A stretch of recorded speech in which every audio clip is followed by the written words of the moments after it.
Estimados amigos, en la Secretaría de Turismo del Gobierno del Estado de Sinaloa estamos muy contentos de que hayas elegido a Mazatlán como sede de tu importante congreso. Da por hecho que vamos a estar muy pendientes de la realización de tu evento. Toda la cadena turística está lista para atenderte y estamos seguros de que va a ser todo un éxito. Te esperamos en Mazatlán.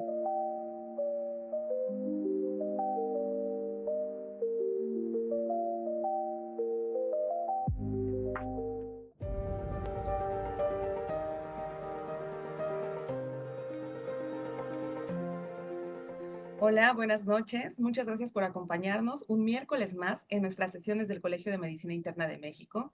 En esta ocasión con el tema El sistema inmunológico como aliado en la prevención y tratamiento de cáncer, de las vacunas a la inmunoterapia. Tenemos el gusto de presentar también al doctor Arturo Melgar Priego. Él es el actual presidente de la filial Costa Chiapas, quien nos presentará al ponente del día de hoy. Dentro del currículum del doctor Arturo Melgar, destaca que él es especialista en medicina interna por el Centro Médico Militar de Guatemala. Además, actualmente está cursando la alta especialidad en hepatología clínica y trasplante hepático en el Hospital General de México. Cuenta ya con un doctorado en salud pública y gestión sanitaria y una maestría en administración de sistemas de salud. Su investigación es amplia, tiene también mucha experiencia en presentación en foros nacionales e internacionales y pues el día de hoy tendremos el gusto de contar con su presencia en nuestra sesión de preguntas y respuestas. Muchas gracias a él y a todos ustedes por estar esta noche aquí. Muchas gracias, doctora Morachel, por su amable presentación. Bienvenidos todos a esta sesión del Colegio de Medicina Interna. Y bueno, pues nos honra la presencia del doctor César Daniel Hernández Méndez. Es un médico con una destacada trayectoria académica, asistencial y docente, y es uno de los oncólogos más prestigiados en nuestra región. El doctor Hernández realizó sus estudios de licenciatura en Medicina General en la Escuela de Medicina de la Universidad Panamericana en la Ciudad de México y la especialidad de Medicina Interna y Oncología en el Centro Médico ABC. Es una de las instituciones de mayor prestigio a nivel nacional y cuenta con certificaciones vigentes del Consejo Nacional de Medicina Interna, de Oncología Médica, lo que respalda su formación y compromiso con la excelencia clínica. Actualmente se desempeña como jefe de servicio de oncología del Hospital Regional de Alta Especialidad de Ciudad Salud en Tapachula, Chiapas, donde ha liderado importantes esfuerzos para mejorar la atención oncológica en el sureste del país. Es miembro activo de destacadas sociedades, de la Sociedad Mexicana de Oncología, del Colegio Americano de Médicos Internistas, de la Asociación Mexicana de Mastología, y su labor académica incluye la participación como profesor invitado de cursos de pregrado, posgrado, así como ponente, coautor de múltiples congresos, simposios y publicaciones científicas. Bueno, actualmente pues, lo hemos fichado como secretario de la mesa directiva de nuestra filial, Costa Chiapas, y ha sido recientemente pues, nominado al premio de la Medalla al Mérito Médico del Estado de Chiapas 2024. Es un reconocimiento a su destacada contribución al desarrollo de la medicina en la región. Es un privilegio contar hoy con tu presencia y experiencia. Bienvenido, César, el espacio es tuyo.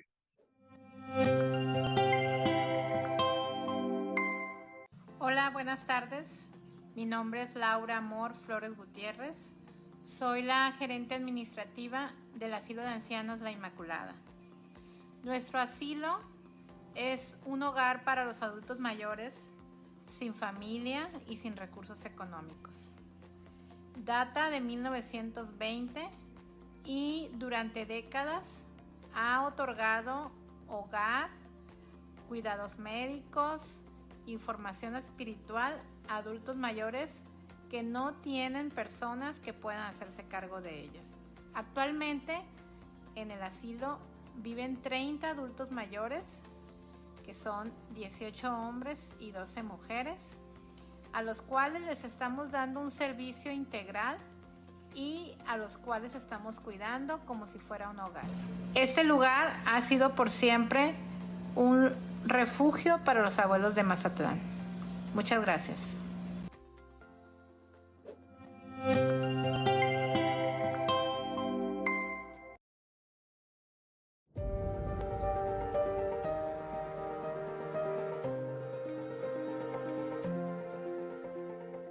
Muy buenas noches, muchas gracias por estar presente, gracias por la presentación.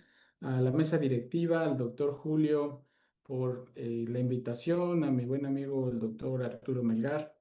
El día de hoy vamos a tocar este tema de suma relevancia, el sistema inmunológico como aliado en la prevención y tratamiento del cáncer, desde las vacunas hasta la inmunoterapia. Muy agradecido de estar con varios amigos, colegas, maestros.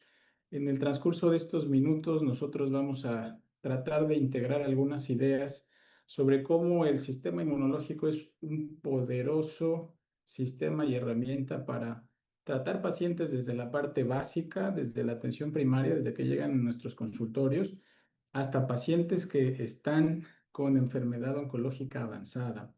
A lo largo de la presentación veremos este pequeño foco que va a representar una idea que nos invita a todos a la acción.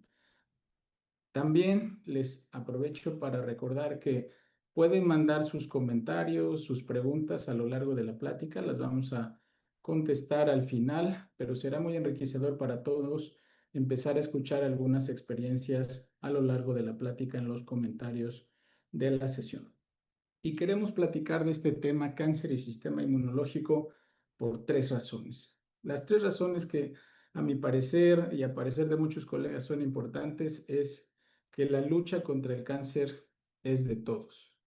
La lucha contra el cáncer es porque tenemos alto riesgo de tener cáncer todos. Hombres, mujeres, tenemos alto riesgo. 1 de cada 2 hombres tendrá cáncer a lo largo de su vida. 1 de cada 3 mujeres tendrá cáncer a lo largo de su vida. Esto no es una exageración, esto no es una situación que sea alarmista, esto es simplemente un dato sustentado en varios gráficos y datos de diferentes organizaciones. Si vemos datos de los Institutos Nacionales de Cáncer en Estados Unidos, también nosotros vamos a ver que el riesgo que ellos dan para mujeres es más o menos de 33 a 38%, y el riesgo que da para un hombre de tener cáncer es de 40 a 50%. Y esto ha generado que a lo largo de la historia existan diferentes luchas, diferentes intentos bien organizados para combatir la enfermedad. Les presento un par que me parecen bien interesantes. El primero es este del Instituto Nacional de Cáncer de los Estados Unidos. Vean cómo su director, el doctor Andrew von Eschenbach, en 2003 da como meta institucional para el 2015 que ningún paciente con cáncer debería ni de sufrir ni de morir por esta enfermedad. Esto lo dice en el Congreso de los Estados Unidos en el 2003, poniendo como meta el 2015. Es obvio que quedamos muy cortos en esta meta. Ya han pasado muchos años, seguimos lejos de alcanzarla, y en el 2016 John Biden, cuando era vicepresidente, lanza esta campaña que es el Biden Cancer Moonshot, un proyecto del gobierno de los Estados Unidos con muchos millones de dólares, programas con muchos investigadores, teniendo como meta disminuir la tasa de mortalidad al menos el 50%. Esta meta fue fijada para el año 2045. Y así como ellos han hecho estas metas y estos planes estructurados en equipo con muchos investigadores, colegas, médicos, presupuestos, yo les invitaría a preguntar, después de ver estos datos tan importantes de alto riesgo sobre cáncer en nosotros, ¿qué meta o qué plan podemos hacer en nuestros servicios, en nuestros hospitales, para justamente eliminar el sufrimiento, eliminar la mortalidad o por lo menos disminuirla? Este año, 2045, fue el año en que Biden y el Biden Cancer Moonshot lo fija como meta, porque las proyecciones de la OMS para ese año son impresionantes. La OMS calculaba que en el 2022, 20 millones de personas en el mundo tenían cáncer como una nueva enfermedad. Para el 2045 este número crece a 32.6 millones. Pero cuando hablamos del mundo siempre pareciera lejano, por eso comparto los datos de la OMS para México, quien en el 2022 decía que en México se diagnosticaron cerca de 207,000 pacientes nuevos con cáncer. Esto representa, si lo dividimos en 365 días, atender a 560 nuevos pacientes con cáncer. 560 nuevos pacientes con cáncer me parece una barbaridad y estoy seguro que ustedes coinciden conmigo, porque este dato del 2022 arrojaría que tan solo en este fin de semana hasta ahora tenemos por lo menos en todo el país cerca de 2.500 nuevos pacientes con cáncer. Por otra parte, no tenemos grandes nuevos hospitales de cáncer, grandes unidades de radioterapia, nuevos especialistas en cáncer, de manera que cuando se hacen las proyecciones para el 2045 y se calcula y proyecta que habrá 360,000 nuevos pacientes con cáncer, los números se vuelven más preocupantes. Porque 360,000 nuevos pacientes con cáncer representan casi 1,000 nuevos pacientes con cáncer al día. ¿Qué institución, colegas, podría recibir a tal cantidad de pacientes con cáncer? Ningún hospital pequeño, verde, rojo, azul, podría a nivel global recibir esta cantidad y menos cuando lo aterrizamos a países en vías de desarrollo de pacientes con esta necesidad de atención.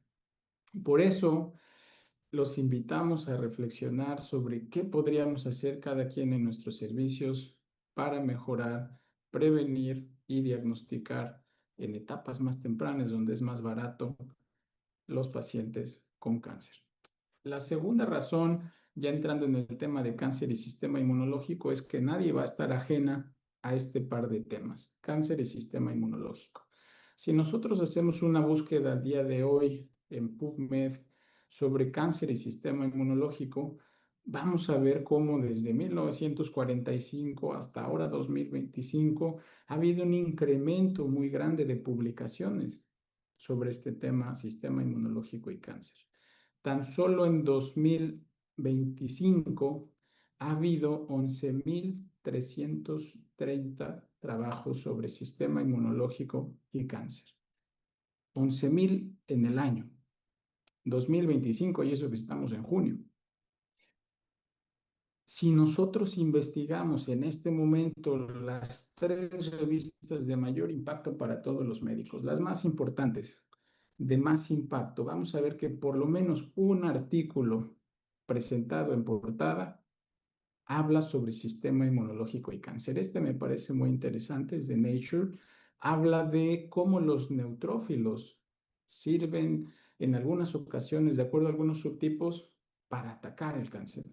Y otros neutrófilos sirven para justamente lo contrario. En otra revista de alto impacto de las favoritas para todos nosotros, New England, en el último número vemos cómo este nuevo medicamento Durvalumab es parte del tratamiento nuevo, el nuevo estándar de tratamiento en pacientes con cáncer gástrico. Durvalumab ahora es el tratamiento de elección para los pacientes con cáncer gástrico junto con quimioterapia en el New England en el último número. Otra revista de alto impacto, una de las 3 más importantes, de Lancet, también nos muestra una variante de inmunoterapia que se llama CAR T-cells. El primer artículo fase 2 en este subtipo de tumores, un cáncer gástrico, que habla de cómo podemos, a través de esta variante de inmunoterapia, CAR T-cells, vencer el cáncer. La tercera razón es que muchos de nuestros pacientes nos preguntan siempre sobre este tema, sistema inmunológico y cáncer. Nos preguntan cómo podemos fortalecer nuestro sistema inmunológico, cómo están nuestras defensas, qué podemos intentar para mejorar nuestras defensas, si hago algo, si cuánto tiempo, qué cantidad puede ayudarme a mejorar mi sistema inmunológico. Y esto es un problema de todos los días de nuestros consultorios. Desde luego que entonces el mensaje hasta ahora es que conocer sobre cáncer e inmunología no es opcional. Es una herramienta clínica cada vez más relevante y dada la incidencia y alto riesgo, No deberíamos nadie de estar ajeno a estos servicios.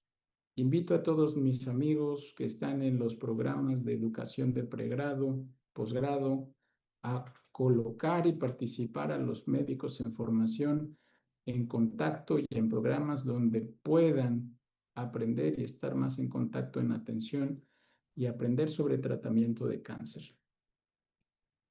Cuando hablamos de sistema inmunológico me recuerda al universo porque hay tantas moléculas, tantas células como el universo. Recordar que nuestro cuerpo produce miles de millones de células al día. Y esas miles de millones de células al día son capaces de reconocer más de 100 millones de antígenos distintos. Muchos de estos millones de antígenos son capaces de ser recordados y aunque muchos creemos que el sistema inmunológico está principalmente en ganglios, sistema inmunológico en tejido, recordar que la principal órgano que tenemos el sistema inmunológico es el intestino. 70-80% del tejido inmunológico está en el intestino y solo 20-30% del sistema inmunológico está en ganglios, vaso, médula y mucosas. Entrando en tema, ¿cuál es la relación del sistema inmunológico y cáncer? Bueno, pues hay muchas observaciones de hace probablemente 200 años donde se ha visto que tienen relación, pero quisiera empezar a contarles esta relación con esta historia. En pantalla vemos la foto de Sharon Belvin. Ella es una paciente pionera en el tratamiento de inmunoterapia. La historia de Sharon comienza cuando muy jovencita, 22 años, estaba acabando su maestría en educación. Tenía, según cuenta la misma Sharon, pendiente casarse y se le detecta un melanoma en etapa avanzada. Para ese año, cuando Sharon le detectan el melanoma, no había en 2004 tratamientos poderosos contra el melanoma. La expectativa de vida para ese año era de pocos meses. Recibió quimioterapia, recibió interleucina, sin poder mejorar. En el Memorial Sloan Kettering aparece un ensayo clínico de un nuevo tratamiento. En ese año ni siquiera tenía nombre. Se enrola en el ensayo clínico y unos pocos meses después, Sharon Belvin tiene una reducción de 60% del tamaño tumoral, algo que no estaba simplemente acostumbrado ningún médico del mundo a ver en este tipo de tratamientos melanoma.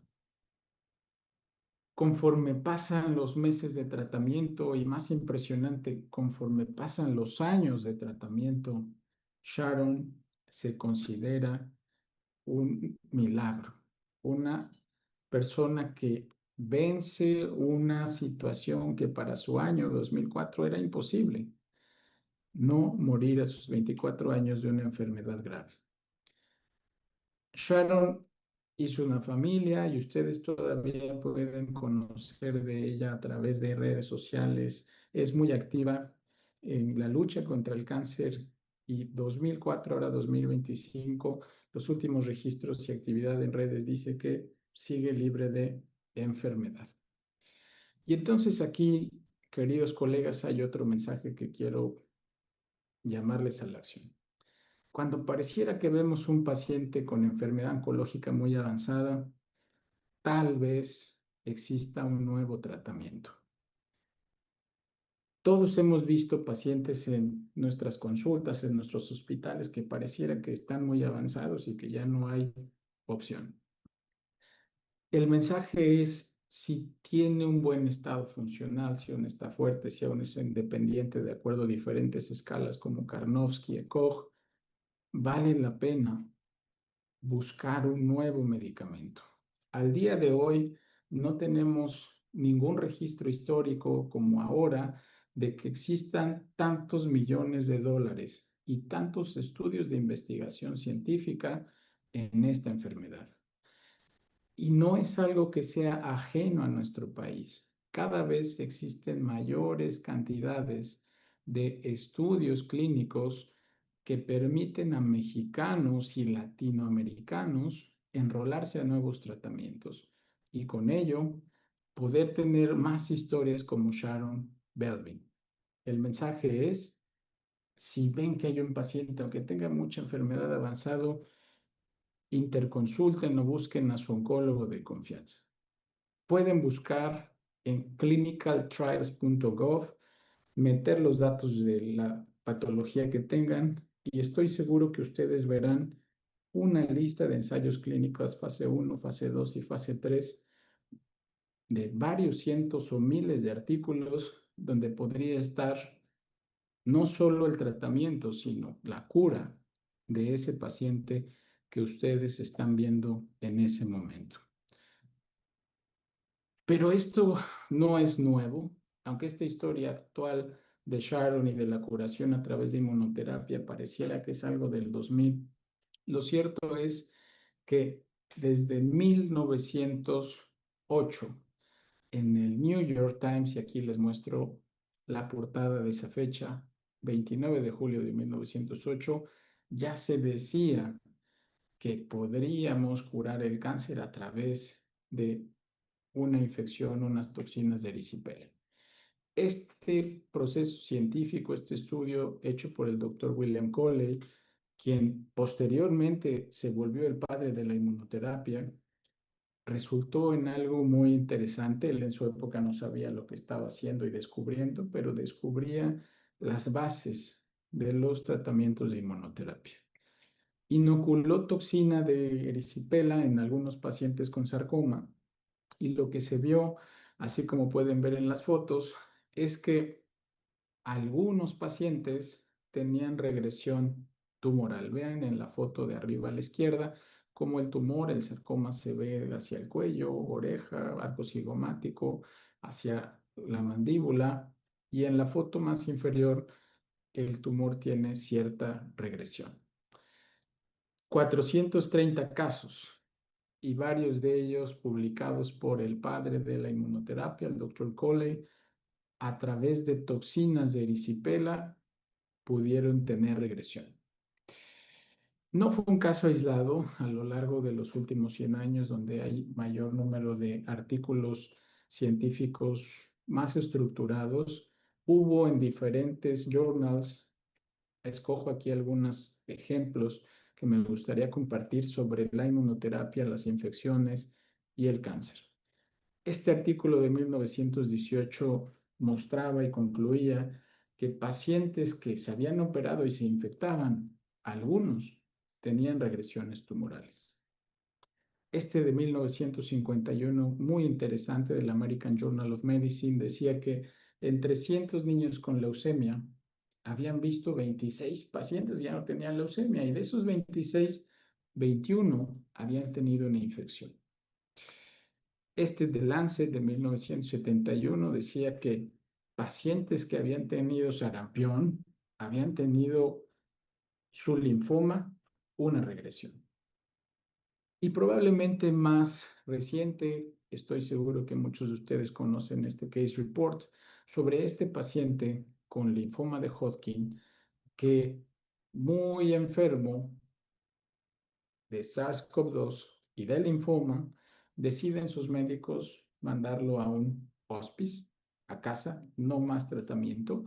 Y para sorpresa de varios, pasando el tiempo, ni COVID ni linfoma documentado por PET.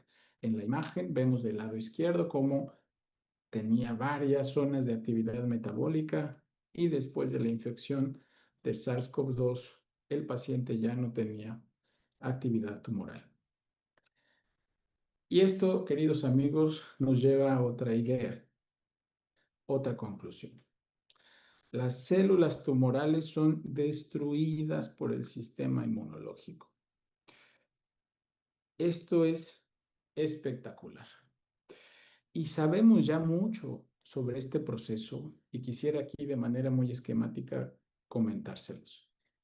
Este proceso de células tumorales destruidas por sistema inmunológico consta básicamente de 3, 4 pasos. Lo primero es que nuestro cuerpo, lleno de billones de células, se transforman. Seguramente algunas de ellas por algunos factores externos como tabaquismo, algunos como radiación, algunos como sedentarismo, obesidad, algunos mecanismos y errores solo por errores de la transcripción. Y al transformarse la célula, el sistema inmunológico que está patrullando nuestro cuerpo, que me recuerda a un equipo SWAT, lo identifica y lo destruye. Se estima que entre 1,000 y 10,000 células al día hoy podrían estar potencialmente en nuestro cuerpo con capacidad de convertirse en un tumor. Entre 1,000 y 10,000 células producimos al día con capacidad de generar o producir un tumor. Pero no lo pasa. ¿Y por qué no pasa? Porque nuestro sistema inmunológico identifica muchas de estas células y las elimina. También muchos de estos errores genéticos son identificados por sistemas de reparación celular y también regulados por otros procesos como apoptosis. Pero entonces, ¿por qué salen algunos pacientes cáncer? Bueno, hay muchas razones, pero la que está implicada con el sistema inmunológico tiene que ver con que los tumores, las células tumorales, de repente se ocultan de los linfocitos T, de los linfocitos NK y otras células tumorales implicadas en la inmunovigilancia. Esta fase donde se ocultan le llamamos fase de equilibrio. Y justamente en esta fase de equilibrio, el sistema inmunológico no es capaz de detectarlo. Ahora sabemos que esta fase de eliminación y esta fase de equilibrio donde las células tumorales se ocultan tiene que ver con la interacción de linfocitos, principalmente con las células tumorales a través de varias moléculas que les conectan. Y si nosotros interactuamos e interrumpimos esas conexiones de algunos de esos ligandos, podemos modificar que de estar ocultos, los linfocitos lo vuelven a reconocer. Obviamente, al estar ocultos y no destruirlas y al tener capacidad de reproducción de esas células, entramos a la fase de escape y las células tumorales que se reproducen eventualmente generan una neoplasia. Esta fase de escape resulta finalmente en traducción clínica de enfermedad. Este proceso completo, desde que la célula es normal, se transforma, la elimina, se oculta, llega a la fase de equilibrio y después a la fase de escape, la llamamos inmunoedición. Los invito a revisar este proceso de manera detallada. Es simplemente fascinante. Todo este proceso de inmunoedición está ampliamente manipulada, estimulada y con muchas interacciones por muchos procesos. Procesos como la microbioma, procesos como la genética, agentes terapéuticos externos, la dieta y muchos factores que muchos no podemos regular, pero muchos sí podemos regular. Y aquí yo quisiera recordar que muchos de estos factores están al alcance de nosotros, muchos de ellos incluso hasta gratuitos. El proceso de epigenética se ve modificado por muchos de estos factores externos. Y tomando como referencia este artículo de la Escuela Médica de Harvard, titulado ¿Cómo puedo mejorar mi sistema inmunológico?, quiero recordarles que es importante para mejorar el sistema inmunológico y repetírselo a los pacientes que tenemos que motivarlos a algunas cosas muy sencillas, como por ejemplo hacer ejercicio, dormir bien. Hace unos días en el congreso más grande de cáncer en el mundo, el congreso en Chicago de la Asociación Americana de Cáncer, resulta que uno de los estudios y trabajos importantes presentados es cómo la actividad física en pacientes con cáncer de colon impacta de manera muy positiva en la prevención del cáncer, casi igual o incluso mayor que un tratamiento de quimioterapia. Tenemos que invitar a nuestros pacientes a movernos, a hacerse menos sedentarios, a dormir bien. ¿Pero qué es dormir bien? ¿Cuánto dormimos cada uno? Bueno, es muy difícil y más como médicos, pero datos de los Institutos Nacionales de Salud de los Estados Unidos, recordando que para un adulto de mayor de 18 años se recomienda entre 7 y 8 horas al día. Siguiendo con este artículo de la Escuela Médica de Harvard, otras recomendaciones para mejorar el sistema inmunológico es manejar el estrés, utilizar técnicas de relajación, meditación, risa, estrés, escoger formas de vida más saludables, no alcohol, no fumar, mantener controlada la presión y desde luego la alimentación. Podríamos tardarnos otras 3, 4 horas revisando artículos detallados, científicos, de cómo modifican supervivencia, modifican factores microtumorales en el ambiente, todos estos factores juntos. Y entonces, lo que necesitamos ahora es recordar que cosas muy sencillas como lo que acabamos de ver podrían mejorar el sistema inmunológico para prevenir el cáncer. Y es que nuestros pacientes con frecuencia nos preguntan en la consulta y quieren prevenir el cáncer de otras maneras.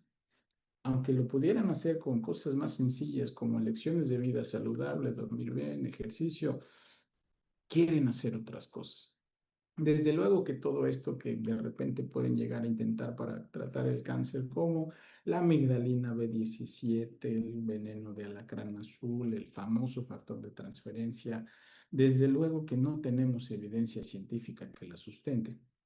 Pero lo que sí tenemos evidencia científica, y aquí voy a hacer una pausa para compartir unas ideas con ustedes, es que el uso de medicina complementaria se ha asociado en pacientes que tienen cáncer en etapas curables a mayor mortalidad.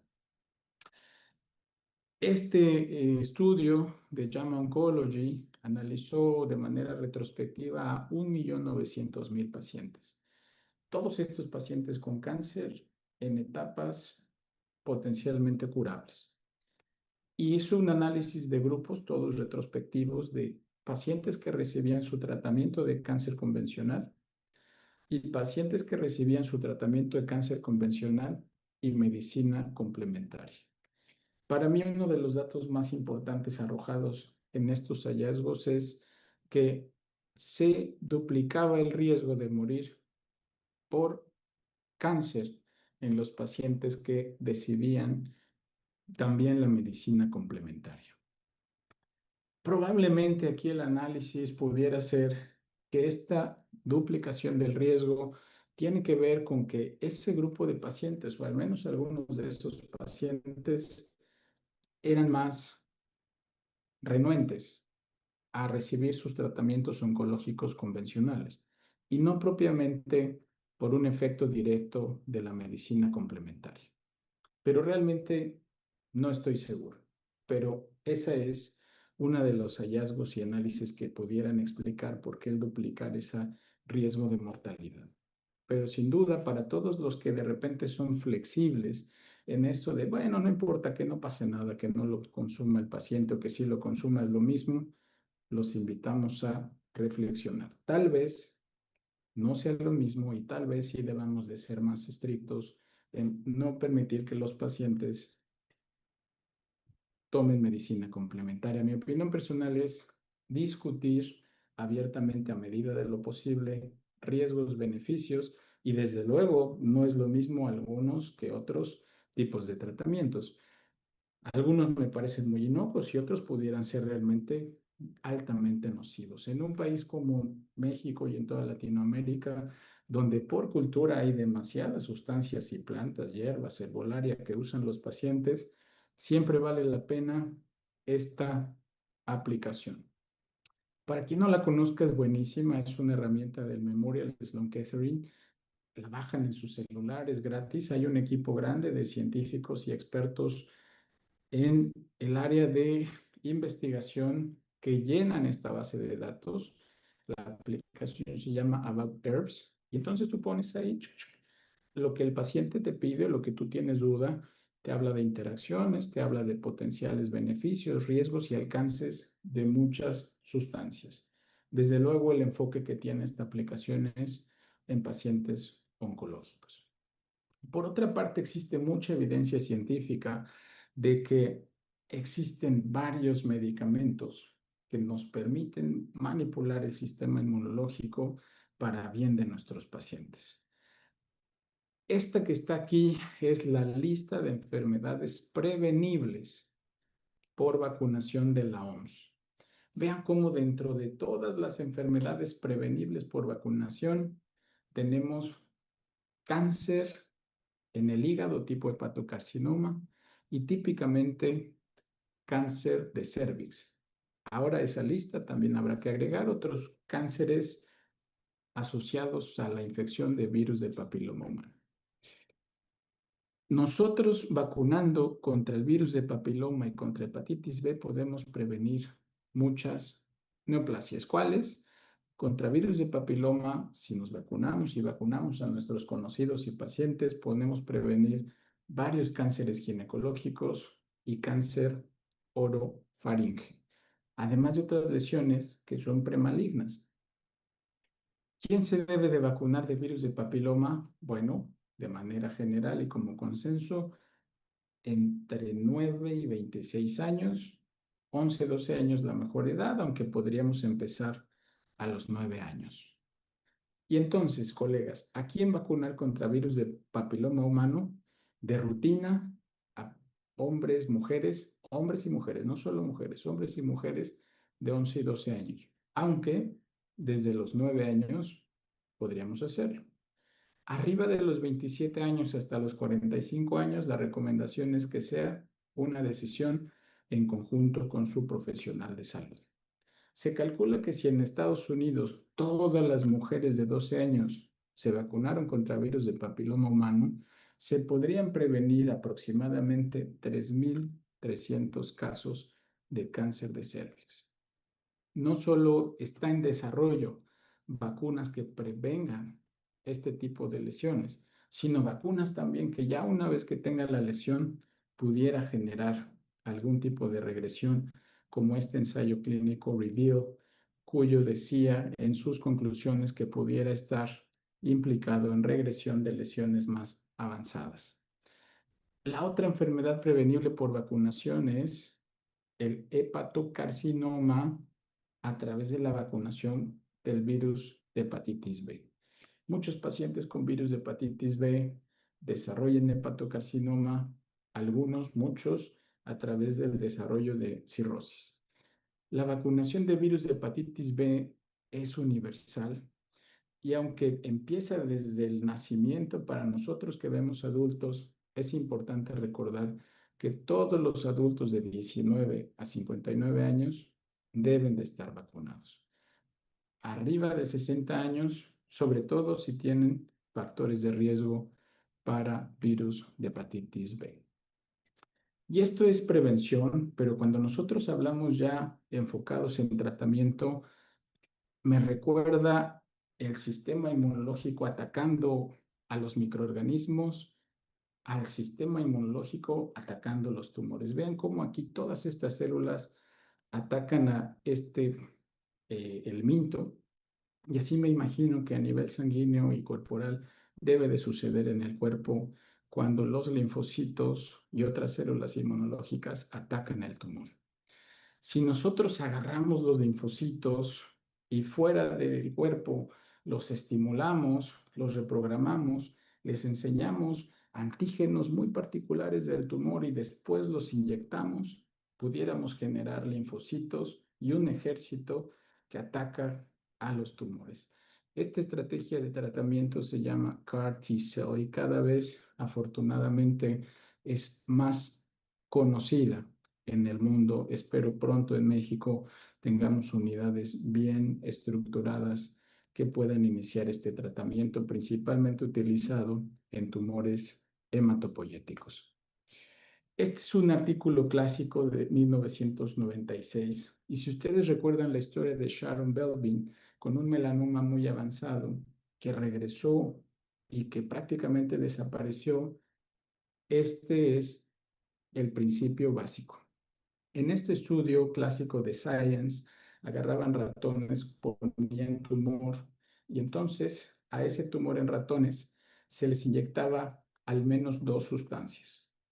Una molécula que interactuaba contra unas moléculas de superficie que eran las CTLA4 y otras los CD28. Pueden ver claramente que esos tumores inyectados a los ratoncitos, cuando se les inyectaba el anti-CD28, el tumor rápidamente crecía.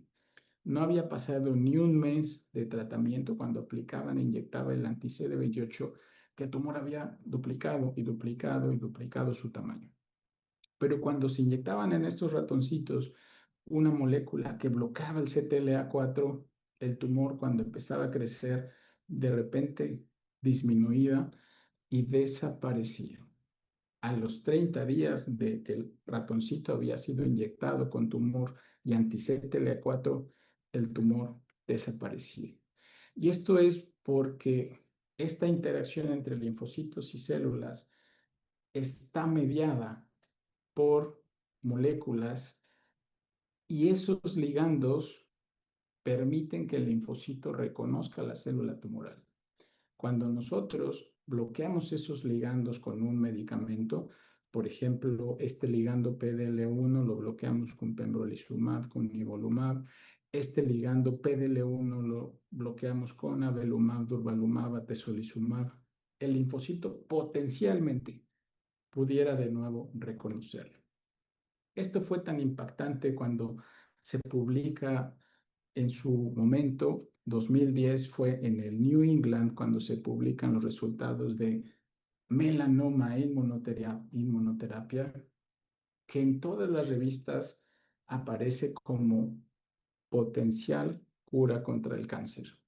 En ese año la revista Science a la inmunoterapia en cáncer la nombra el mejor tratamiento del año. Y era el mejor tratamiento del año porque vean esta gráfica de supervivencia. Pacientes con cáncer de mama, pulmón y melanoma que tenían en etapas avanzadas una supervivencia de poquitos meses con inmunoterapia podrían llegar a varios meses. Vean esta gráfica, esta curva de Kaplan-Meier, de cómo 100 pacientes, algunos, desde luego, desafortunadamente fallecen, pero algunos de estos pacientes, la curva deja de caer y se mantienen en el tiempo. Pase 1 año, 2 años, 3 años, 5 años y no fallecen. Las regresiones tumorales, muchas de ellas cuando suceden, porque no suceden en todos los casos, son largas, son sostenidas. Y afortunadamente, como pueden ver en esta gráfica, con el paso de los años, cada vez existen más pacientes en tratamiento con inmunoterapia. En esta gráfica vemos diferentes tipos de inmunoterapia, ipilimumab, pembrolizumab, nivolumab y otras, y vean cómo cada año tenemos más pacientes en este tipo de tratamientos. Esto genera para nosotros internistas un reto, un gran problema y estoy seguro que varios ya lo han visto en sus hospitales. Aquí podrán ver fotos de cómo el sistema inmunológico se ha confundido y ha empezado a generar enfermedades autoinmunes.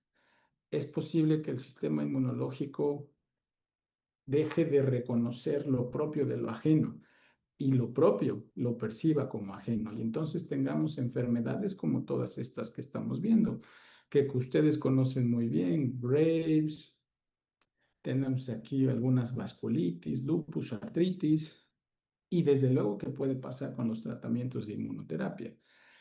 Los tratamientos de inmunoterapia pueden generar efectos inmunomediados. ¿Qué es eso? Bueno, básicamente la inflamación de diferentes órganos, porque los propios linfocitos, así como atacan los tumores, atacan diferentes órganos. El más frecuente efecto inmunomediado es la tiroiditis, pero puede haber de todo: miositis, miocarditis, neumonitis, diarrea por una inmunocolitis, enteritis. Y no es raro que nosotros los veamos cada vez más en los servicios de urgencias y en los servicios de hospitalización. Así que, colegas, sobre la inmunoterapia y los efectos inmunomediados, cada vez tenemos que estar más atentos. Estoy seguro que les han visto, lo hemos visto todos, hemos confundido a veces diarreas, gastroenteritis, que no son infecciosas, son enteritis. Tal vez hemos pensado que tiene neumonía, pero no, tenía una neumonitis por inmunoterapia. La inmunoterapia puede causar inflamación autoinmune en todos los órganos, piel, intestino, pulmón, hígado, tiroides, en todos los órganos. Y recordar que estos efectos pueden suceder poquitas semanas después del tratamiento o incluso hasta un año después de haberlo suspendido. No porque ya no lo toma, quiere decir que este paciente con diarrea no tenga una colitis. Siempre es importante descartar infecciones, desde luego, pero aunque pensemos en una infección en este paciente, si ha recibido inmunoterapia, debemos de pensar en algún efecto inmunomediado. Conocemos muy poco sobre estas interacciones entre linfocitos y células tumorales. Debe de haber cientos o miles de moléculas que interactúan. Y de acuerdo a la tendencia que hemos ido viendo en los últimos años, cada vez sumar más inmunoterapias y conocer mejor estas interacciones nos ha permitido subir más estas curvas de Kaplan-Meier. Decía uno de los premios Nobel, Tasuku Hon, que él creía que el futuro de la inmunoterapia es estar presente en todos los tumores. Los mensajes a casa son el incremento en nuevos casos de cáncer, la alta incidencia y el alto riesgo nos debe hacer reflexionar y mandar un mensaje a todos en nuestros servicios, consultorios, de que tenemos que prepararnos mejor en este tema para nuestros pacientes. La inmunoterapia debe ser considerado un tratamiento, incluso cuando a veces pensamos que no hay más opciones. Todos nuestros pacientes que puedan y deban de ser vacunados lo tienen que estar. Previniendo cáncer, ya les dije, vacunando virus de papiloma, virus de hepatitis B, podemos prevenir varias muertes por cáncer. Otras maneras de influir en el sistema inmunológico es dieta, ejercicio, sueño, decisiones de vida saludable y no cosas raras. Esto es gratuito, esto es importante y tiene impacto muchas veces en no solo calidad de vida, incluso supervivencia. La inmunoterapia es una opción eficaz, segura y en muchos casos, no en todo desde luego, pero en muchos casos incluso podríamos hablar de una especie de curación por tener tratamientos con larga supervivencia. Finalizo con este caso. Es un paciente del hospital, paciente de más de 80 años. Es un paciente de 81 años que había recibido muchas quimioterapias, no funcionaban. Vean en la foto del centro cómo estaba el tumor muy grande y después de muchas quimioterapias, diferentes líneas, llega al hospital en inmunoterapia y ¡fum! 2 tratamientos y el tumor de estar, no sé, unos 7 centímetros tal vez, ¡fum! Desaparece, que es la foto de la derecha hacia abajo. Para mí, simplemente impactante. La inmunidad no es solo defensa. Esta es mi última frase. La inmunidad es memoria. La inmunidad es inteligencia. Y ahora, y para el resto de los días, la inmunidad es tratamiento oncológico. Muchas gracias por su atención y los invitamos a tener un momento para intercambiar ideas y responder algunas de sus preguntas. Muchas gracias. Buenas noches.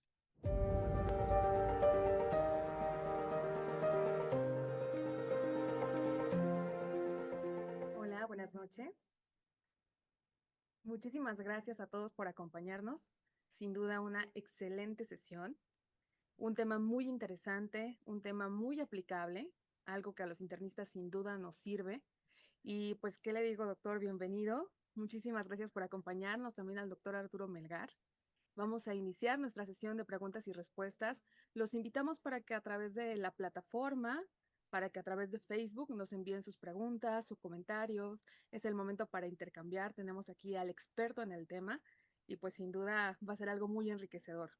Por lo pronto, agradecemos pues la participación. Tenemos muchos saludos, tenemos muchas felicitaciones, doctor.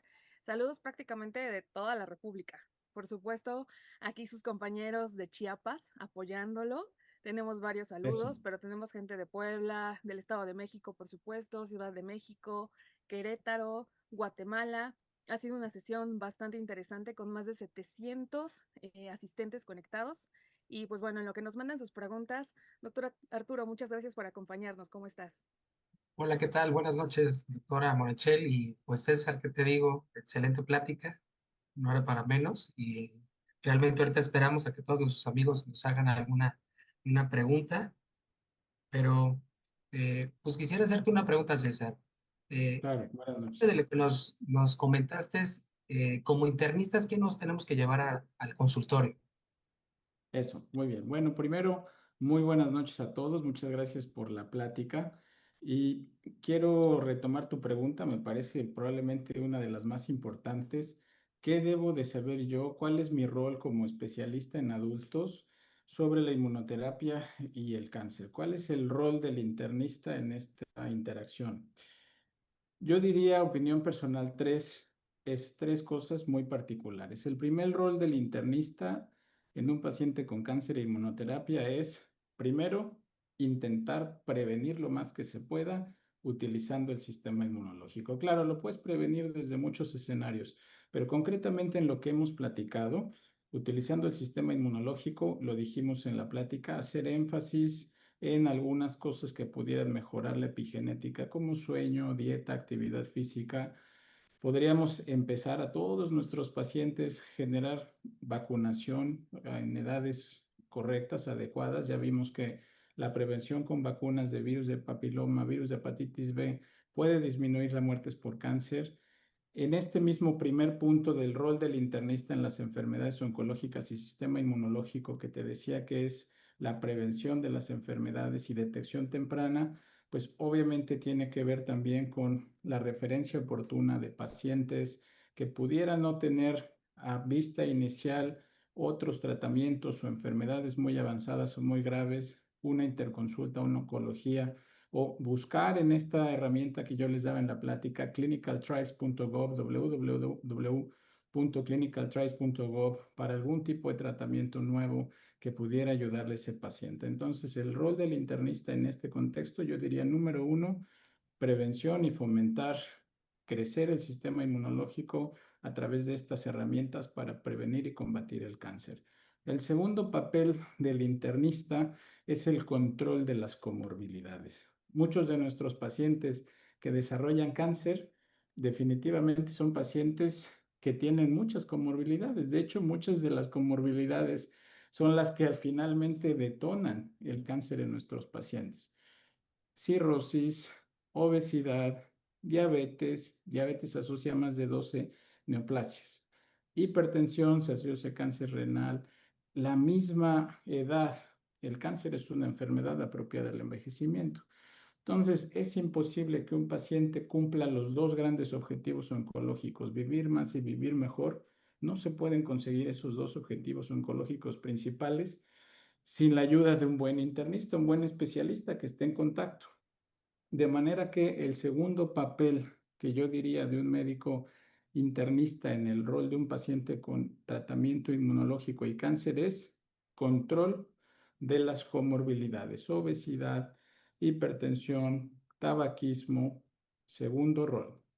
Por último, el tercer rol del internista, el tercer papel en el paciente que tiene un tratamiento inmunológico y cáncer es la detección de efectos inmunomediados. Esta palabra se refiere a los efectos secundarios ocasionados por el tratamiento de inmunoterapia. En vez de llamarle reacciones adversas como en otros tipos de medicamentos, les llamamos efectos inmunomediados.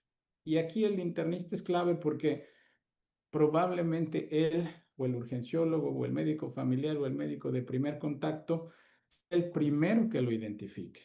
Ustedes veían en una de las diapositivas cómo prácticamente en todo el mundo cada vez se enrolan y tenemos más pacientes en tratamiento activo con inmunoterapia. Y eso quiere decir que cada vez tenemos más pacientes con efectos inmunomediados.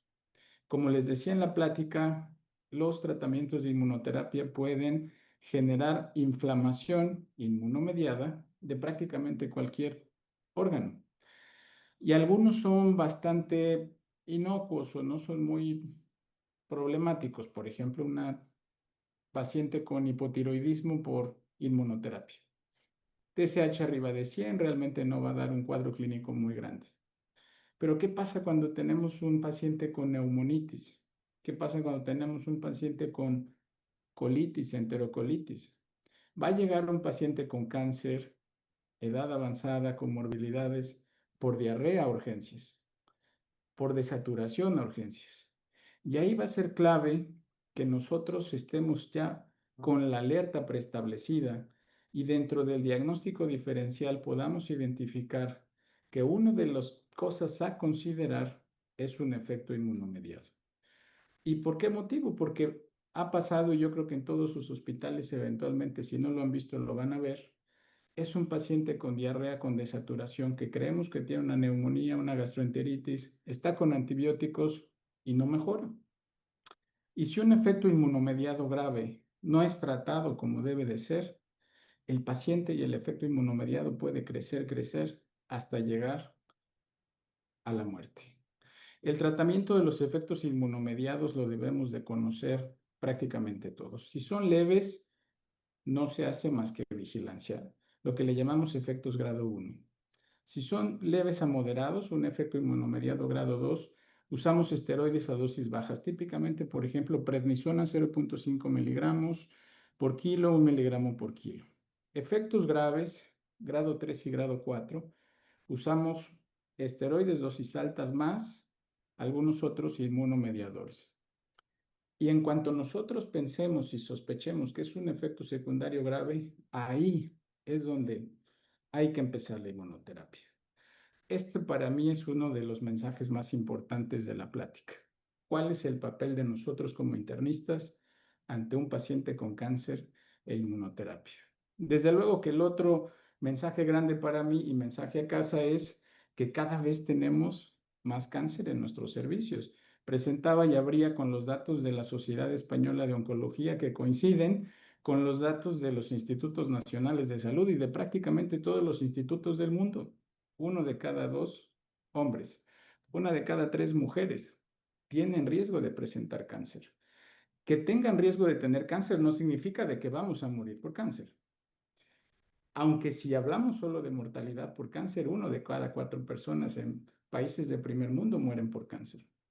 Entonces, no debemos de estar ajenos a este tema y por eso agradezco la oportunidad de todos nuestros amigos de la mesa directiva y todos nuestros colegas que estamos el día de hoy reunidos para intercambiar ideas. Excelente, César. Muchísimas gracias. Quiero hacer extensiva, fíjate que te están felicitando, excelente charla. Tenemos personas desde Bolivia, Perú, Guatemala, Ecuador. O sea, te están diciendo que una excelente plática y pues quiero hacerlo extensivo hacia ti. Doctora. Muchas gracias. Ya empezaron a llegar algunas preguntas, doctor, y aquí tenemos una bastante interesante. Nos dicen, ¿qué beneficios puede tener la vacunación de VPH en un adolescente varón?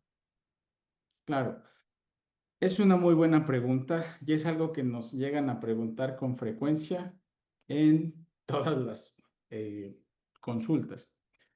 La vacunación de virus de papiloma humano debe de ser no solo para mujeres, debe de ser para mujeres y de hombres. Es el virus oncogénico con mayor investigación en el mundo. La vacuna al final lo que hace es que se pueda prevenir cerca de un 90% el desarrollo de una neoplasia maligna por cáncer. Virus de papiloma humano es la infección de transmisión sexual más frecuente en el mundo, según muchos textos. Si tú tienes una buena vacunación contra virus de papiloma humano en un hombre y entonces no permites que ese hombre desarrolle el virus de papiloma humano, él no va a poder contagiarlo a sus parejas. Y entonces, esta vacunación en hombres y mujeres, muy estudiada, que, repito el dato, cerca de 90% de prevención de riesgo de cáncer, es altísimo.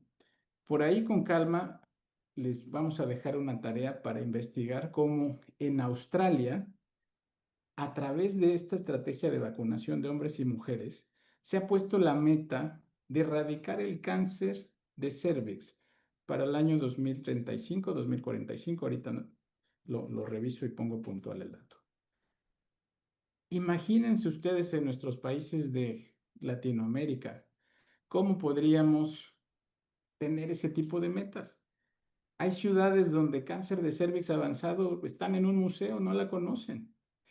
La vacunación de virus de papiloma humano no solo te previene de cáncer, en hombres también previene cáncer de pene, previene también en hombres y en mujeres lesiones premalignas, verrugas, papilomatosis respiratoria verrugosa.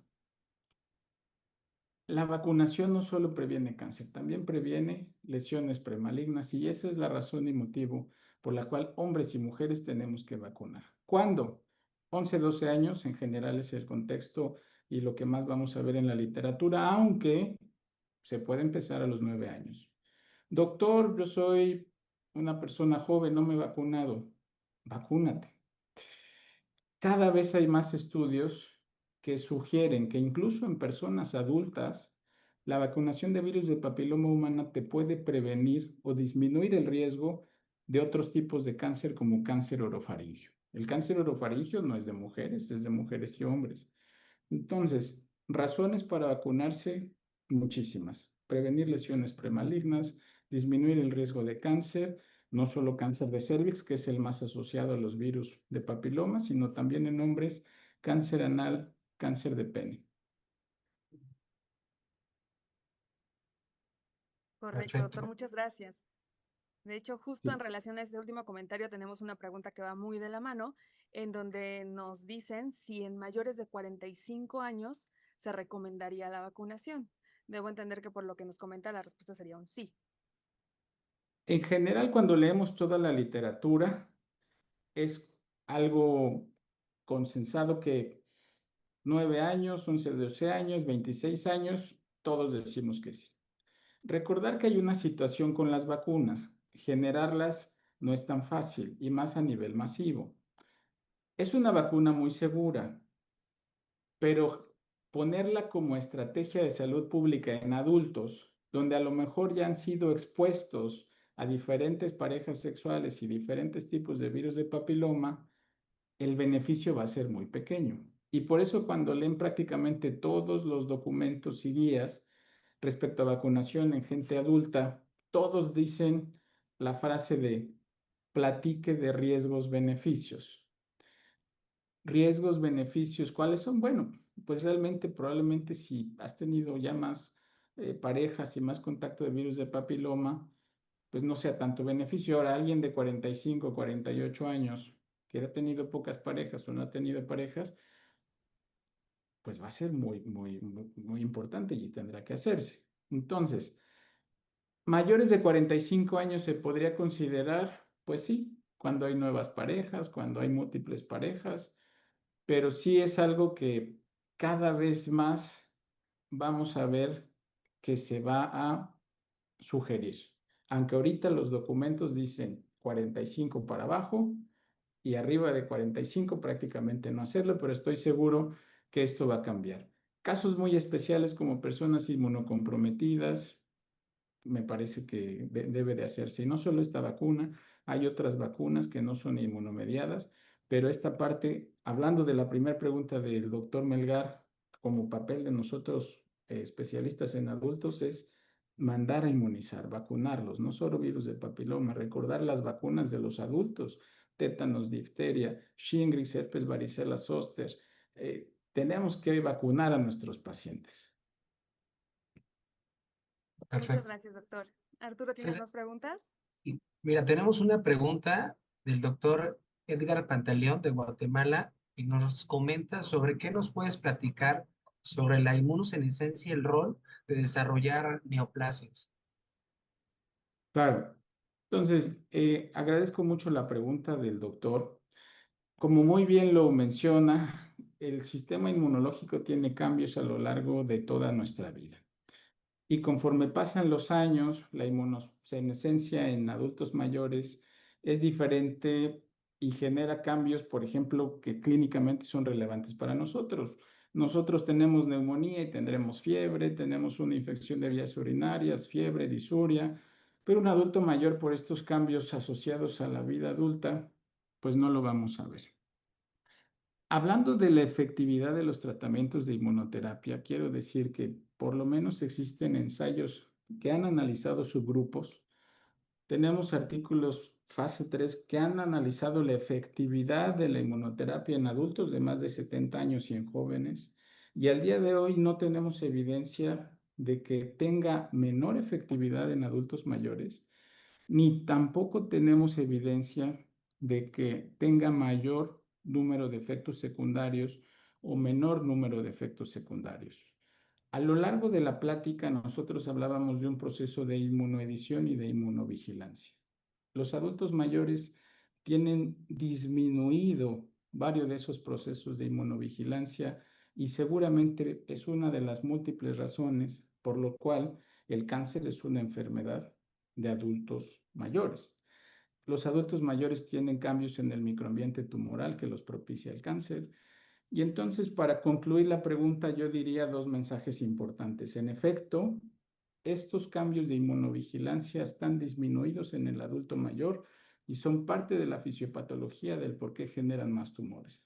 Y hablando concretamente del tratamiento, sabemos, de acuerdo a algunos análisis de su grupo y ensayos clínicos fase 3, que la efectividad de algunos tratamientos de inmunoterapia y los efectos secundarios no son mayores en este grupo de edad.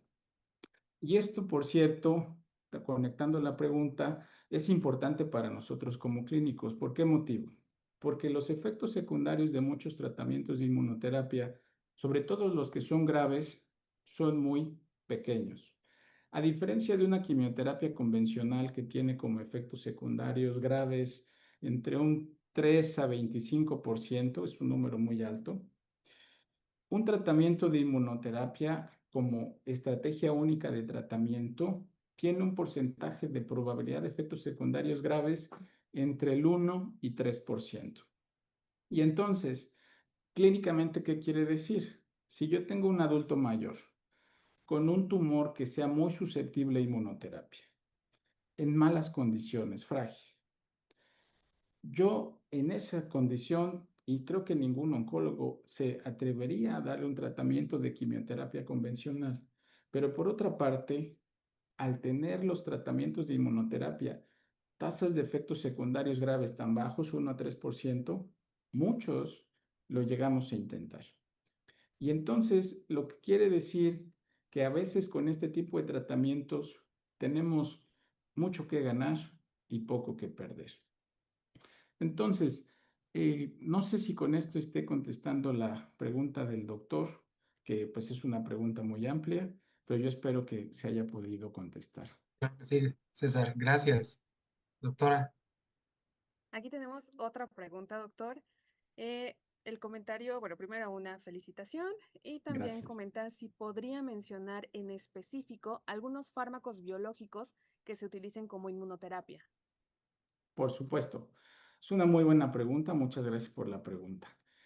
Hay diferentes tipos de inmunoterapias. Los que más se utilizan son los que nosotros llamamos inhibidores del punto de control. Son estas moléculas frenos de los linfocitos para atacar a las células tumorales. Cuando quitamos este freno a través del bloqueo de una molécula, los linfocitos otra vez van sobre ellas. Los puntos de control más estudiados y que más fármacos en el mercado vamos a encontrar son PD1, PDL1 y anti-CTLA4. El inhibidor de CTLA4 más famoso y que están en las farmacias se llama ipilimumab. Inhibidores de PD1, PDL1 más comunes son pembrolizumab, nivolumab, durvalumab, tremelimumab, hay varios. Sobre estos fármacos, Pembrolizumab tiene algunos datos muy interesantes. Me gustaría en un minuto compartirlos. Pembrolizumab es el medicamento anti-PD1 y es el medicamento que más millones de dólares ha dado en ganancias en la historia de la medicina y de la farmacia. Se han hecho cálculos que MSD ha ganado con este medicamento. Ustedes pueden leer, hay un artículo del periódico El País, abril 2025, que las ganancias de MSD solo por ese medicamento han sido iguales a, por ejemplo, lo que factura la empresa de ropa Zara o el Producto Interno Bruto de Senegal. Entonces, ha sido tan grande el potencial beneficio y las estrategias y los diseños de los ensayos clínicos fase 3 y la introducción en los sistemas sanitarios que cada vez vemos más este tipo de medicamentos. Nivolumab, tremelimumab, atezolizumab, durvalumab, pembrolizumab. Pembrolizumab es el medicamento que más ganancias hasta el día de hoy ha generado en la historia de la medicina, desplazando otro medicamento que conocemos muy bien los internistas, Humira, que en 2022 me parece que era el que tenía el top 1, pero bueno, ha quedado desplazado por la inmunoterapia. Esperamos, obviamente, por esta situación de costos, que en 5 o 6 años que se pierda la patente, podamos más personas en el mundo estar en acceso con este tipo de medicamentos, porque al día de hoy los costos y la situación de acceso es una realidad muy difícil y un reto para enfrentar. Muchísimas gracias, doctor. Arturo, ¿tenemos alguna otra pregunta por ahí? Sí, claro que sí. Te quiero hacer una pregunta, César. ¿Qué opinas sobre estas pruebas emergentes, rápidas, que las están dando como que si fueran una prueba rápida, ¿no? Para descartar. ¿Qué opinas tú al respecto de eso? Pero pruebas rápidas ¿de qué sentido? Pruebas rápidas de sangre. Ya. Bueno, me imagino a estas pruebas rápidas para detección de cáncer, ¿cierto? Correcto. Es, La pregunta es muy buena. El contexto histórico de nosotros como médicos para detectar cáncer es, yo tengo una sospecha clínica, yo hago un estudio de imagen que parece cáncer y yo confirmo el cáncer viendo el cáncer en una biopsia. Ese es como el contexto histórico y eso es lo que actualmente se hace pues, en todo el mundo. Mecanismos moleculares muy parecidos a los que ya platicamos en inmunoterapia ha permitido que si nosotros a lo mejor una pequeña molécula de esa célula tumoral la podemos detectar en sangre, pudiéramos generar el diagnóstico de cáncer de manera muy prematura. Dicho de otra manera, imagínense ustedes que se levantan, se toman laboratorio, les toman sangre y les diagnostican a través de una prueba única en sangre algún tumor. Esto que pareciera del futuro no lo es. Es una realidad que estamos cada vez más viendo. El gran problema de este tipo de pruebas es que todavía no sabemos cuál es el mejor momento para hacerlo. Todavía no sabemos qué hacer con tantos falsos positivos. Si ustedes recuerdan en la plática, yo les decía que gracias a que tenemos billones de células que diario se dividen y al dividirse se generan algunas células potencialmente de cáncer, les decía, de acuerdo a algunas estimaciones, hoy cada uno pudo haber tenido 10,000 células de cáncer al día, hoy. No hacemos cáncer porque nuestros sistemas nos regulan y principalmente el sistema inmunológico y destruyen esas células.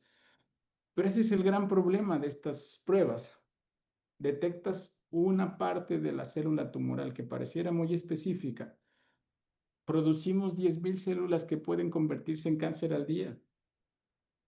¿Cómo podemos saber si eso que detectaste en sangre realmente será un cáncer a futuro? Por ahora es algo muy interesante que está en desarrollo y como todas las pruebas de diagnóstico tendrán sus fases para madurar y para mejorar y para que por fin en algún momento puedan salir al mercado. Al día de hoy ninguna guía de práctica clínica seria, ninguna, recomienda como método único de diagnóstico. Perfecto, muchas gracias. Hay otra Muchas pregunta gracias. también. Si nos puede decir cuál es el impacto sobre el uso de esteroides, menciona el doctor Eric Hernández, si tiene algún riesgo de tipo de cáncer utilizarlos. Los esteroides, claro, es una muy buena pregunta. En general, tener tu inflamación constante hace un caldo perfecto en tu cuerpo o en ese órgano para generar cáncer. Y al revés, tú generar de manera crónica un estado de inmunosupresión, ya sea por uso crónico de esteroides, ya sea porque tú tienes artritis reumatoide de muchos años, genera más cáncer. De hecho, esta es otra relación que afirma cómo estamos estrechamente relacionados el cáncer y el sistema inmunológico, porque pacientes que tienen cáncer tienen más riesgo de enfermedades autoinmunes.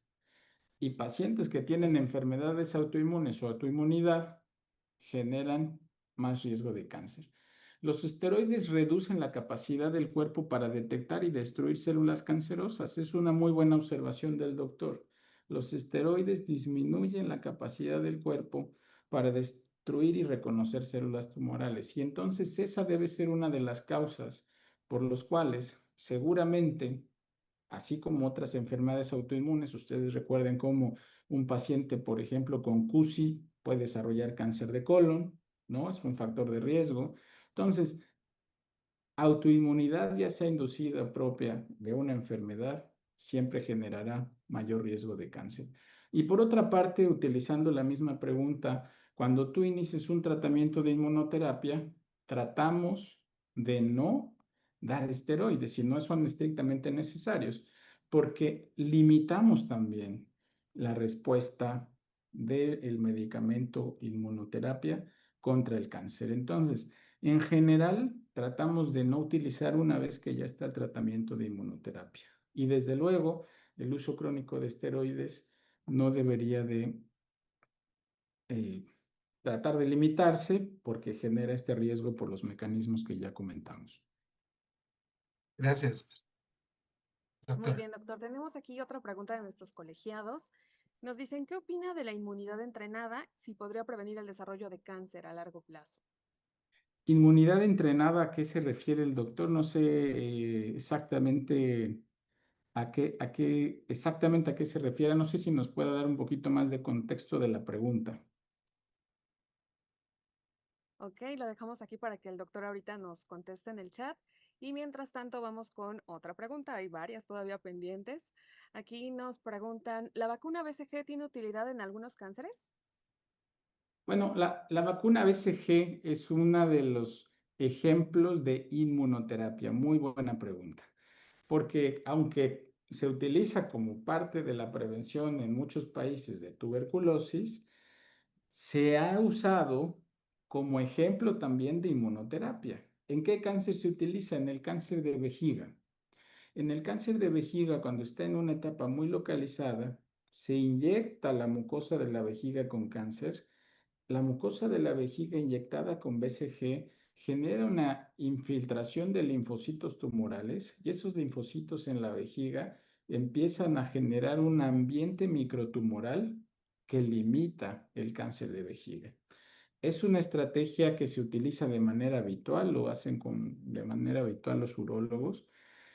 Y sí, es un estándar de tratamiento en el mundo para tumores de vejiga que nosotros llamamos muy pequeñitos, los que nosotros llamamos que no invaden el músculo, no músculo invasores. Pero sí es un estándar y es un muy buen ejemplo de cómo la inmunoterapia, en este caso la BCG, previene y cura etapas muy pequeñitas de vejiga. Correcto, doctor, muchas gracias. Otra pregunta más nos dicen, las células presentadoras de antígeno, macrófagos, células dendríticas y células B son las responsables de activar la respuesta inmune antitumoral e importantes en la respuesta inmune. ¿Existen medicamentos que activen su función y podrían beneficiar en el manejo del cáncer con inmunoterapia? Sí, desde luego. De hecho, hay muchos medicamentos que están planeados a diferentes tipos de células. Los medicamentos que van contra PD1, PDL1 van principalmente enfocados a linfocitos T. Otros medicamentos que bloquean otro tipo de células que se llaman anti-CTL4 van enfocados a otro tipo de medicamentos. Hay un tipo de inmunoterapia que a mí me parece muy interesante. Se utiliza en cáncer de próstata, se llama Sipuleucel. Se basa principalmente en células dendríticas. Agarran tus células, las sacan de tu cuerpo, fuera de tu cuerpo presentan un antígeno, algunas células dendríticas y algunos linfocitos, un antígeno que las tienen las células de cáncer de próstata, un antígeno parecido a la fosfatasa alcalina. Y entonces, una vez que ya están estimuladas con este medicamento que se llama Sipuleucel, vuelven a infundir estas células y entonces estas células ya están reconocidas de manera artificial y atacan tu cuerpo. Este tratamiento, Sipuleucel, se utiliza en cáncer de próstata resistente a castración y es muy caro, no se utiliza con frecuencia por los costos y por la complejidad técnica de generarlo, pero muy parecido a ese tratamiento y lo que sí generando cada vez más y más, lo comentamos un poquito en la plática, es otra estrategia de tratamiento que se llama CAR T cells. Las CAR T cells es muy parecido a lo que les dije, agarran tus células, tus linfocitos, hacen unas modificaciones genéticas, te los vuelven a infiltrar y son en muchos de sus casos altamente poderosos y curables contra muchas neoplasias hematopoyéticas. Es más fácil para este tipo de estrategias atacar y combatir una neoplasia linfoproliferativa que una neoplasia sólida, porque las neoplasias sólidas tienen más barreras naturales para que estos linfocitos lleguen. Cuando tienes una leucemia, un linfoma, estos linfocitos activados que están reinfundidos, otra vez entrenados en tu cuerpo, tienen menos barreras para atacar.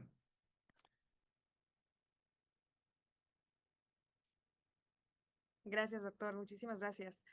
Por supuesto, una pregunta obligada aquí también es el tema de costos. Y uno de nuestros colegiados nos pregunta, pues, ¿qué tan cara es fuera de las instituciones gubernamentales la inmunoterapia? Claro, la cuestión de costos, ustedes la pueden ir infiriendo con los datos que les decía. MCD generaba el mayor número de ganancias históricas reportadas para un medicamento.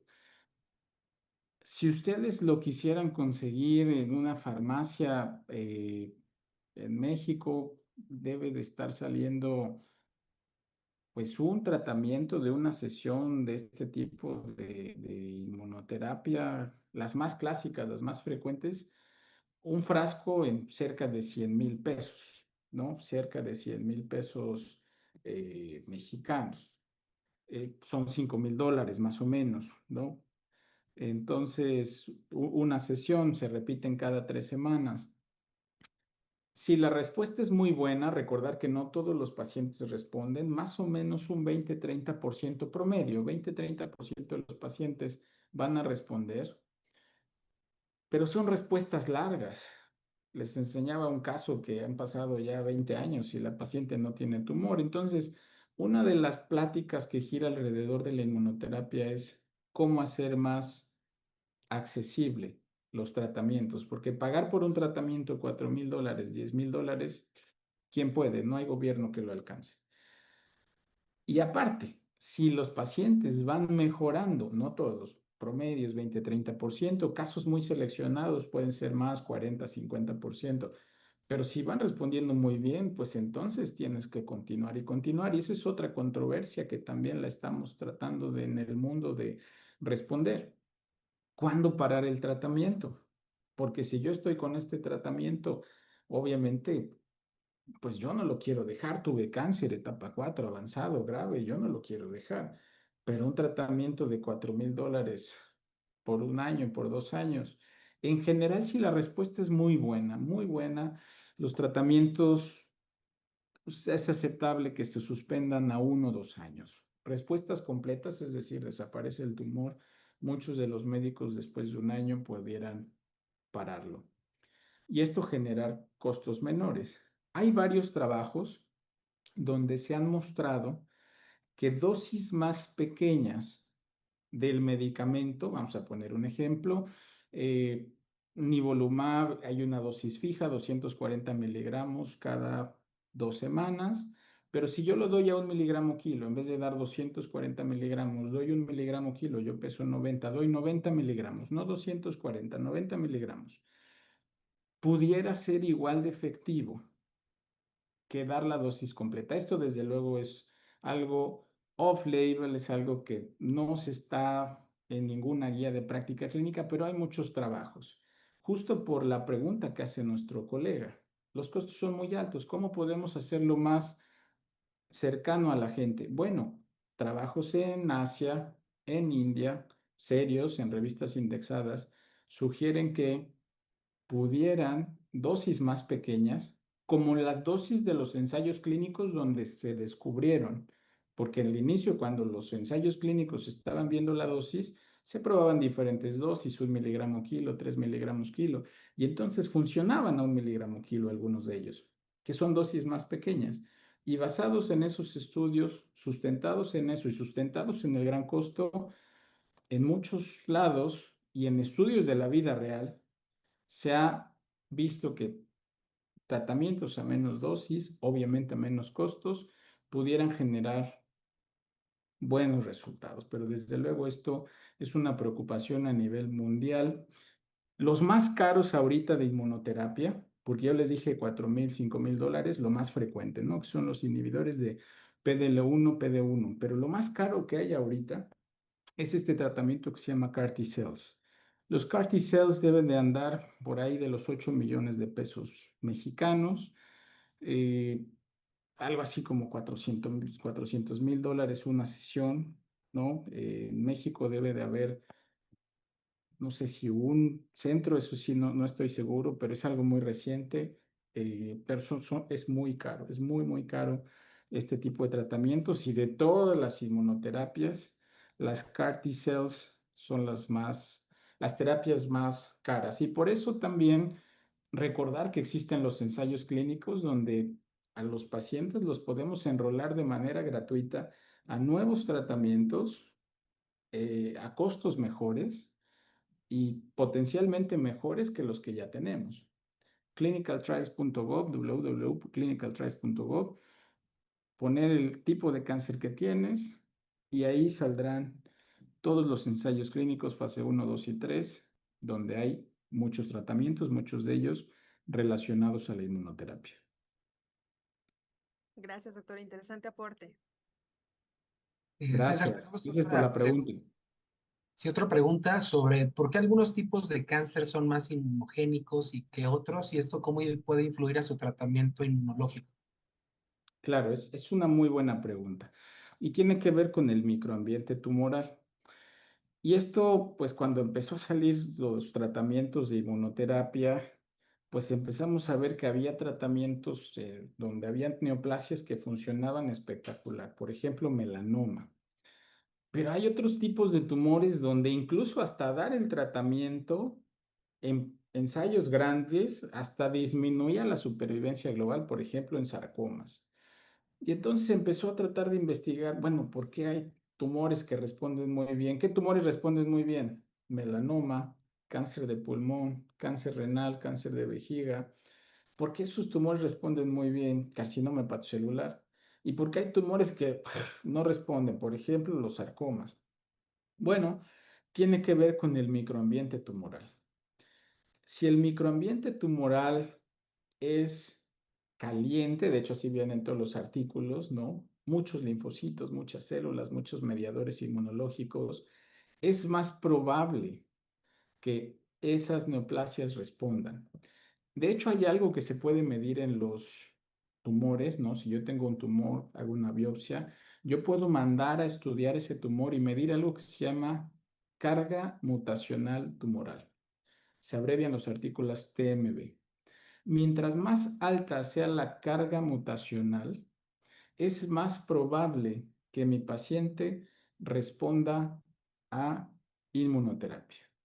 Y entonces, si yo tengo un cáncer de pulmón que tiene alta carga mutacional, un tumor, el que quieras, con alta carga mutacional, es más probable que responda a inmunoterapia. Hay otro biomarcador que es la expresión en porcentaje en las células de este ligando que se llama PDL1. Mientras más alto sea en porcentaje, más probable que estos linfocitos y estas células y este tipo de tratamiento pueda funcionar. Tumores con PDL1 menor a 1%, de 0%, pocas probabilidades de que funcione. Tumores con PDL1 de más de 50%, 80%, mejores probabilidades que funcione. El patólogo, cuando ve la biopsia, puede ver y contar a través de algunas técnicas el número de linfocitos que están en el tumor. Y esto lo han medido, células infiltrantes linfocitarias, se abrevia TILs, y mientras más alto el número de TILs, mejor y más alta la probabilidad de que ese tratamiento funcione.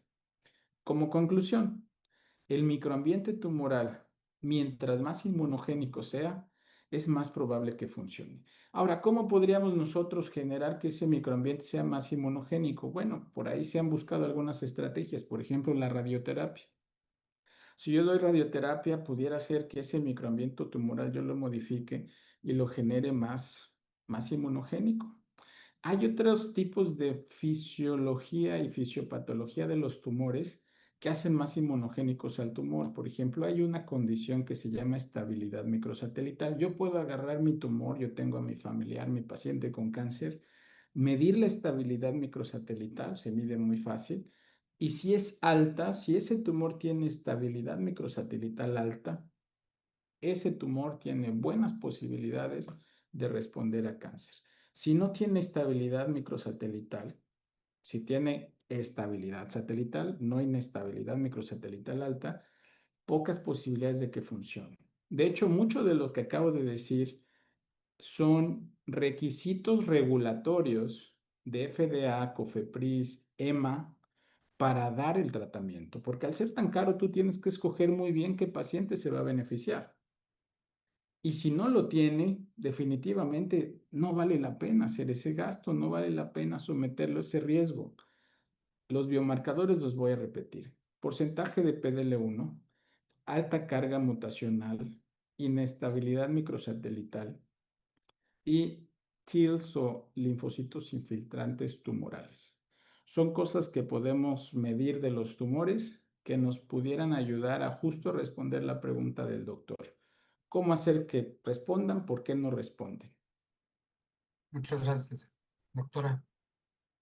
Muchísimas gracias, doctor. Y bueno, pues para concluir esta interesante sesión de preguntas y respuestas, vamos a cerrar con esta última, en donde nos piden que nos haga algún comentario en cuanto a la relación de alcohol y algún tipo de cáncer. Buenísima pregunta. Cuando estaba estudiando medicina hace algunos años, la OMS decía que si no hubiera alcohol, habría en el mundo un 15% menos de cáncer. Pasan los años, se hacen ajustes y los números y las tasas van aumentando. Y ahora ese numerito que estaba en 10, 15% hace unos años, lo van subiendo a 20, a 30, y si es alcohol más tabaco, puede subir hasta 40, 50%. ¿Qué quiere decir? Que si nosotros pedimos a nuestros pacientes que no fumen y no tomen, les estaremos regalando la mejor decisión en salud de sus vidas. Porque solo si no fuman y no toman, 30, 40 o 50%, dependiendo del contexto como lo interpretes, de cánceres podríamos evitarlos. El alcohol es factor de riesgo de cáncer de boca, laringe, orofaringe, esófago, hígado, de mama, de lo que tú quieras. Cualquier estudio que tú veas prácticamente puedes apostarle a que en la medición de riesgos relativos al final va a salir positivo. El metabolismo del etanol está altamente asociado a cáncer de hígado por mecanismos directos e indirectos a través de la cirrosis. Sabemos que el alcohol genera daño directo en el ADN, genera daño directo en los mecanismos de reparación celular. Y entonces esto puede generar, desde luego, que haya más mutaciones en todas estas divisiones celulares. altera la absorción de algunos nutrientes como vitaminas A, C, D, folatos. Y estas vitaminas sabemos y estos folatos que te pueden proteger contra el cáncer, y al no tenerlas, entonces los mecanismos propuestos del alcohol y cáncer son altísimos. Entonces, la decisión más importante en salud al día de hoy, pues es no fumar, no tomar, en negativo. Y la decisión más importante en salud en positivo es hacer ejercicio. Les mostraba este trabajo que nos ha parecido muy importante, muy impresionante. El primer ensayo clínico fase 3 de cáncer de colon en etapa 3 y 2 en adyuvancia, es decir, pacientes ya operados de cáncer sin cáncer de manera preventiva, donde un programa de actividad física disminuía el riesgo de cáncer.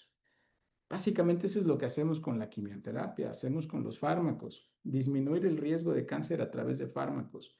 Pero si tenemos ahora evidencia científica sólida de fase 3, que el ejercicio, un programa estructurado, te puede ayudar igual o más, tenemos que recomendarlo. Ese es un mensaje que poco a poco tenemos que ir todos permeando, cómo invitar a nuestros pacientes a tener decisiones de vida más saludables, y desde luego también para nosotros como médicos, que la misma dinámica del trabajo nos hace muy difícil tener decisiones de vida saludable.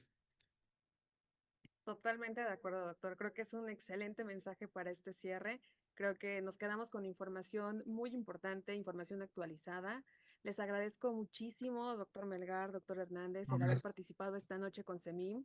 Muchas gracias a la filial Costa Chiapas. Para CEMIM es muy importante que todas sus filiales participen activamente. Recuerden que CEMIM pues somos todos. Gracias a todos los que se conectan cada miércoles. Doctor Melgar, doctor Hernández, no sé si tengan algún comentario para despedirnos. Yo felicitar a César, ¿verdad? Y también obviamente al colegio por esta invitación y pues realmente César, excelente plática.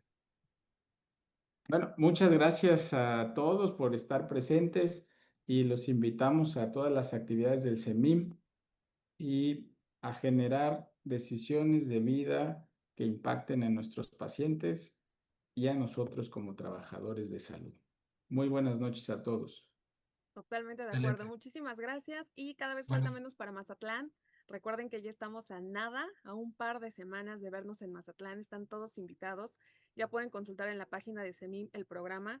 Se van a dar cuenta que así como en estas sesiones, pues estamos apostando por ponentes expertos, cada uno en sus áreas, que se toquen temas relevantes para todos los internistas y estoy segura que les va a gustar. Así que nos vemos pronto en Mazatlán. Doctor Melgal, doctor Hernández, nuevamente muchísimas gracias y pues Gracias. estamos en contacto a través de las redes de CEMIM. Claro que sí, nos vemos en Mazatlán. Gracias, doctora Moranquel. Gracias, doctor Melgar. Buenas noches a todos. Un gusto. Buenas Buenas noches. noches. Hasta luego. Hasta luego. Buenas noches.